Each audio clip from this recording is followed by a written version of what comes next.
बड़ी खबर फतेहपुर में फास्ट फूड की दुकान में लगी भीषण आग। आग की चपेट में आने से दूसरी दुकान भी जली। शॉर्ट सर्किट के चलते आग लगने की आशंका। दुकान में रखा सारा सामान जलकर खाक। फायर ब्रिगेड ने कड़ी मेहनत के बाद आग पर पाया काबू। दोनों दुकानदारों को करीब 5 लाख का नुकसान।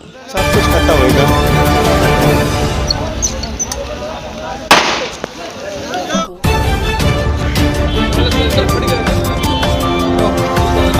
अभी तो चलिए आ रहे हैं भैया, एक कराए चलिए आना।